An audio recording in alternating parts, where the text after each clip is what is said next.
Hello, Movie Newscast family, and welcome back to the channel. In the past 24 hours, we've received the heartbreaking news of the loss of some truly remarkable individuals. Today's episode is a tribute to their incredible legacies. We'll also take a moment to reflect on the stars we've recently said goodbye to, keeping their memory alive with gratitude and respect. Before we dive in, we ask for your support. If the impact of these incredible talents has touched you, please give this video a thumbs up as a heartfelt gesture of remembrance. Thank you for joining us in honoring their lives. Taylor Russo-Grigg, TikToker, dead at 25. TikTok star Taylor Russo-Grigg, who's amassed over 1.4 million followers on the platform, has died. This, according to her husband. Cameron Grigg, the 25-year-old influencer's husband, shared the news on his social media Saturday, saying her passing was so sudden and unexpected, adding, "This past year, Taylor has dealt with more pain and suffering than most people do in a lifetime." Taylor's husband didn't provide a cause of death, but noted the plan is for her organs to be donated. He signed off by saying they weren't able to financially prepare for the hardship that would come with her passing, linking to a GoFundMe for fans who are able to help. Back in August, Taylor addressed the medical issues she had been facing, telling her followers she felt like she's been fighting for my life every day, saying she was going through indescribable pain, sometimes wishing she was dead. Taylor went on to say she was eventually diagnosed by a doctor after not knowing what was wrong with her, although she never detailed in her post exactly what she was going through. Taylor was 25. Rest in peace. David Burnham dies. New York Times investigative reporter, whose work inspired Serpico, was 91. David Burnham, a former New York Times investigative reporter whose work uncovering corruption in the New York Police Department circa the 1970s inspired the twice Oscar-nominated Serpico, died earlier this week at 91. Per the Times, he died after a choking incident at dinner at his home in Spruce Head, Maine, which caused his heart to stop. Detective Frank Serpico, an undercover officer who had been trying to get the police department to crack down on the graft, worked as Burnham's chief source, becoming the eventual subject of the 1973 crime thriller in which Al Pacino played him. Commemorating the reporter, Serpico wrote on social media, "Couldn't have done it without you, David," alongside a thumbs up and praying emoji. Burnham was hired by The Times in 1967 after telling the late Metropolitan editor Arthur Gelb that the news organization's coverage of law enforcement was not very smart. A year after his hiring, he garnered a major scoop about how officers on overnight shifts routinely slept in their patrol cars. While an assistant editor initially dismissed the reportage, Burnham took time to piece together the article on his own time, eventually scoring front-page publication. Near the turn of the century, Burnham helped found the Transactional Records Access Clearinghouse project at Syracuse University, a database that is still utilized by journalists as an open records gathering source. He is survived by his wife, Joan Omang, a former foreign correspondent for The Washington Post, as well as his two daughters from his first marriage, Sarah Taylor Burnham and Molly Bright Burnham, and 4 grandchildren. Michael Blanc dies. César-winning actor and Les Bronzes star was 72.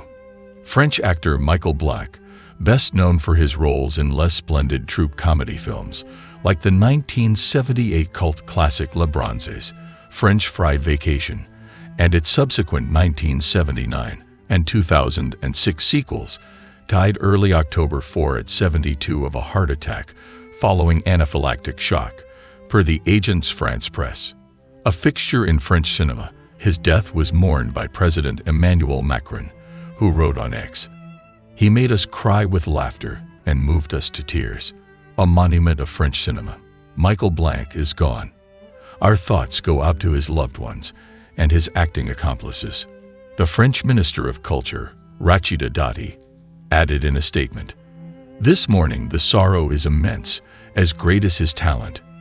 In front of the camera of Bertrand Blier, Robert Altman, or Pierre Scholler, Michael Blanc amazed us with the variety of his acting, but also with his talents as a director with films like Marque à l'ombre or Grosse Fatigue. Cinema. The world of culture and all French people will not forget him. Occasionally, Blanc crossed over into Hollywood, starring opposite the likes of Jerry Lewis, Jeff Goldblum, and Helen Mirren. A multi-hyphenate, Blanc was also a prolific filmmaker and screenwriter, garnering several César nominations, including for Best Screenplay twice for Dead Tired and Summer Things. Marque à l'ombre, another 80s French comedy staple, was also co-written and directed by Star Blanc, who received a César nom for Best First Work. In 2021, the splendid troupe received the Anniversary César Award. Alan Bligh dies. Emmy-winning comedy writer, who played Captain Bligh on Mr. Rogers' Neighborhood, was 87. Alan Bligh, a two-time Emmy winner best known for originating the role of Captain Bligh on Mr. Rogers' Neighborhood and writing for the Smothers Brothers Comedy Hour, died October 4 in Palm Desert, K. He was 87. Bligh, a native of Winnipeg, Canada, appeared on Mr. Rogers more than 200 times from 1961 to 65 before Tom and Dick Smothers convinced him to move to Los Angeles to write and produce their variety show. Bligh helped assemble a remarkable writing staff, working alongside young comedians such as Steve Martin, Bob Einstein, Rob Reiner, and Carl Gottlieb. With Bligh as the head writer and producer, the Smothers Brothers Comedy Hour won an Emmy for writing in 1969. Along with Chris Bird, Bligh went on to co-create, produce, and serve as head writer for The Andy Williams Show and The Sonny and Cher Show. After penning a number of television specials, including Elvis Presley's iconic '68 comeback special, Bligh formed a partnership with Bob Einstein and won his second Emmy in 1977 for writing on the Van Dyke and Company show featuring Dick Van Dyke. During his retirement years in Palm Springs, Alan was an investor and creative consultant in the fabulous Palm Springs Follies with his old friend Riff Markowitz. Bligh is survived by his wife Rita, his brother Gary Bligh, Susan, his 6 children, Deborah, Jeffrey, Rob, Kate, Charlie, and Sam, as well as 3 grandchildren, Julian, Jeremy, and Scarlett Bligh. His funeral will be held at Temple Sinai of Palm Desert on Wednesday, October 9 at 2 p.m. Contributions can be made in Bligh's honor to the Michael J. Fox Foundation to support Parkinson's research. Bob Yerkes dies. Star Wars and Back to the Future stuntman was 92. Bob Yerkes, the Hollywood stunt performer known for his work in the Star Wars and Back to the Future franchises, has died. He was 92. The former acrobat died Tuesday morning at his Northridge, K home, according to a statement shared by his fellow stunt performer Darlene Williams Bostock, who grew up training with Yerkes. Born February 11, 1932 in Los Angeles County, Yerkes, née Brayton Walter Yerkes, began tumbling as a child before joining a circus as an acrobat when he was 15. Upon his return to Los Angeles, Yerkes made his on-screen stunt debut in Julia Misbehaves, 1948.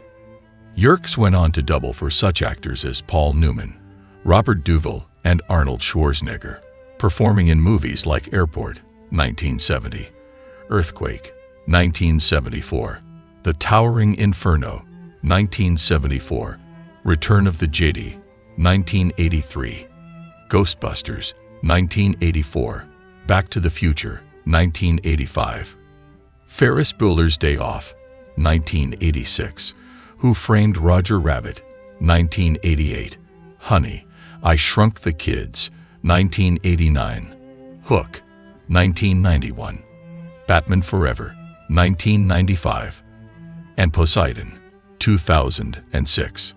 Throughout his career, Yerkes trained a number of stunt performers in his backyard boot camp in Leh, which featured extensive stunt riggings. Christopher Ciccone, a multi-hyphenate artist, dancer, designer, and younger brother of Madonna, has died.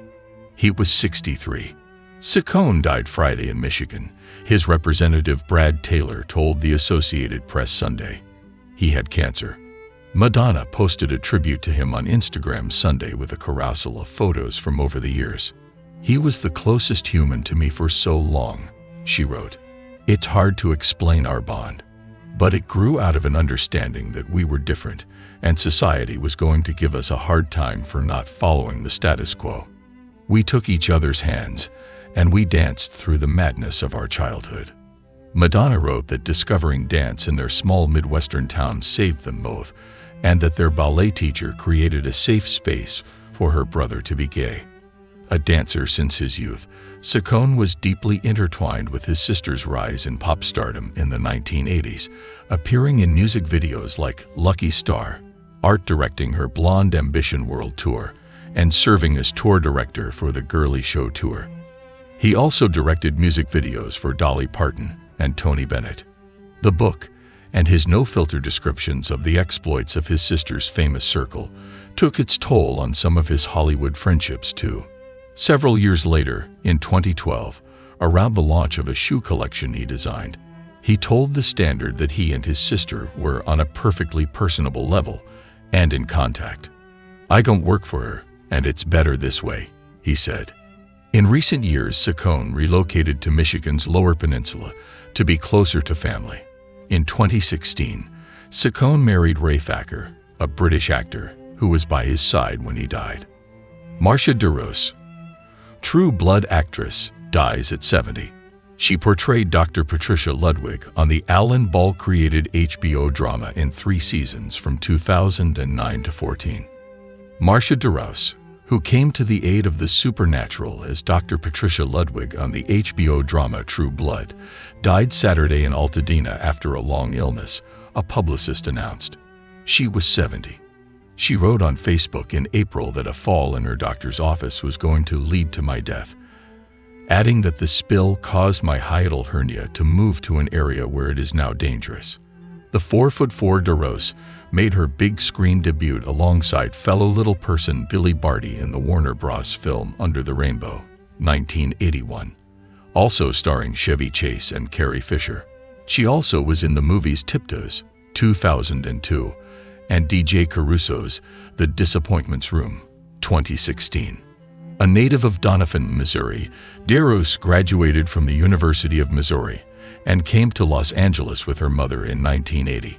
She became interested in a career as an actor while teaching in the Pasadena public school system. A chance meeting with Barty led to her appearing as one of the hotel guests in Under the Rainbow, and she followed with guest starring turns on ABC's The Fall Guy and NBC's Street Elsewhere. DeRose, who lived in Altadena, considered Poltergeist actress Zelda Rubinstein a mentor. She was described as an outspoken dynamo with a distinct, sharp wit, an advocate for opportunities for the senior disabled community, and a lover of cats, especially strays. Shannon Wilcox, actress and songwriter, 6 Weeks, and Dallas, dies at 80. The widow of Alex Rocco and mother of Kelly Williams also appeared in 8 films for Gary Marshall, including Frankie and Johnny and The Princess Diaries. Shannon Wilcox, a character actress who appeared alongside Willie Nelson and songwriter, with Dudley Moore in 6 Weeks and opposite Al Pacino in Frankie and Johnny, has died. She was 80. Wilcox died September 2 in Los Angeles. Her daughter, actress-director Kelly Williams, she played attorney Lindsay Dole on The Practice, told The Hollywood Reporter. A life member of the Actors Studio, Wilcox also portrayed the mother of Elizabeth Shue's Ellie Mills in John G. Avildsen's The Karate Kid, 1994, and worked in many other notable films, among them Tony Richardson's The Border, 1982, Ivan Reitman's Legal Eagles, 1986, Mark Riddell's For the Boys, 1991, and David Fincher's Seven, 1995. Wilcox also appeared on episodes of Remington Steele, Cagney and Lacey, Magnum, P.I., Law, NCIS, Los Angeles and Grey's Anatomy, and in films including Hollywood Harry, 1986, and There Goes My Baby, 1994. She and Williams played mother and daughter on the 2004 Hallmark Channel telefilm A Boyfriend for Christmas. Wilcox was quick to laugh, lit up every room she entered, and loved traveling and making friends all over the world, her daughter said. She spoke French, Spanish, and Italian. One of her greatest passions was dancing tango and salsa, which she continued to do beautifully well into her 70s. Her dance card was always full. Wilcox was married to plastic surgeon John Williams from 1965 until their 1984 divorce, and to Godfather actor and Emmy winner Alex Rocco from 2005 until his July 2015 death at age 79. In addition to her daughter and brother, survivors include her son, Sean Doyle, a writer and producer, and grandchildren Kiran, Saraim, and Ravi. A private celebration of life is being held in her honor this month. Michael McGrath, Tony-winning actor, dies at 65. Michael McGrath, a stage and film actor who earned a Tony Award for his role in 2012 musical Nice Work If You Can Get It, has died. He was 65. He died at home in Bloomfield, New Jersey on Thursday, according to his publicist. The cause of death was not disclosed, though his demise was described as sudden. Born in Worcester, Massachusetts, McGrath was best known to theater audiences for his starring roles in over 14 Broadway shows, including Plaza Suite, Tootsie, Spamalot, and Nice Work If You Can Get It. Broadway World reports that McGrath earned Tony and Drama Desk nominations for originating the role of Patsy in the original Broadway cast of Monty Python's Spamalot. He also originated the role of Mr. Simmons in 2009 Broadway show, Memphis. Additionally, McGrath had been an ensemble member and understudy for many shows, including My Favorite Year, Swinging on a Star, and Little Me. The publication said. McGrath also had a prominent TV role as the sidekick announcer to Martin Short on The Martin Short Show. His roles on the big screen included films Changing Lanes and The Interpreter. His credits as voice cast include multiple animated features including The Secret of Kells and Wolfwalkers. His publicist described McGrath as a Red Sox fanatic, bourbon connoisseur, devoted husband, and father and friend to anyone who met him. McGrath is survived by his wife of 30 years, actress Toni De Bono, and daughter, actress Katie Claire McGrath. He and De Bono are reputed to have met on the set of the Boston production of Forbidden Broadway. Elaine DeVry dies. Actress in The Atomic Kid and A Guide for the Married Man, was 93. Elaine DeVry, whose career spanned film and dozens of television shows, died September 20 at her home in Grants Pass, Oregon. She was 93, and no cause was given by the funeral home, which listed her under her married name of Davis. DeVry was the fourth wife of actor Mickey Rooney. After marrying him in November 1952, she first appeared the next year in the Rooney-starring comedy film A Slight Case of Larceny, and on an episode of the Ronald Reagan-hosted CBS anthology series, General Electric Theater. DeVry also appeared in such films as China Doll, 1958, Man Trap, 1961, The Last Time I Saw Archie, 1961, Diary of a Madman, 1963, With Six You Get a Growl, 1968, The Cheyenne Social Club, 1970, Bless the Beasts and Children, 1971, The Boy Who Cried Werewolf, 1973, and Herbie Rides Again, 1974. Her TV resume included many guest starring appearances in the early days of television, including stints on Borden Street Beat, Bachelor Father, Perry Mason, Death Valley Days, 77 Sunset Strip, and Hawaiian Eye to Bonanza. I Dream of Jeannie, My Three Sons, Family Affair, Marcus Welby, M.D., and Cannon. She left acting in the late 1970s. Born Thelma Elaine Monken on January 10, 1930, in Compton, California, she modeled before moving to Butte, Montana to marry a high school flame, Dan Dusick. The couple divorced in 1952. She returned to California, meeting Rooney in Woodland Hills, and they married when she was 22 and he was 32, his fourth trip down the aisle. They divorced in 1958. Her funeral was held October 7 in Oregon. Ken Page, voice of Oogie Boogie and original cast member of Broadway's Cats, dies at 70. Ken Page, a theater icon who brought Old Deuteronomy to life in the Broadway debut of Cats and delighted children everywhere by voicing Oogie Boogie from The Nightmare Before Christmas, has died. He was 70. Page died Monday, September 30, at home in St. Louis, Mo.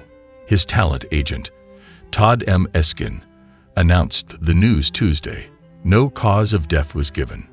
Page's career spanned both stage and screen. He starred opposite Beyoncé in the 2006 film adaptation of the musical, voiced King Gator in the classic Don Bluth animated feature, All Dogs Go to Heaven, and Nicely Nicely Johnson in the first Broadway revival of Guys and Dolls. His rendition of Sit Down, You're Rockin' the Boat was the stuff of legends. In 1993, Page took on the role of villain for Oogie Boogie in Tim Burton's The Nightmare Before Christmas.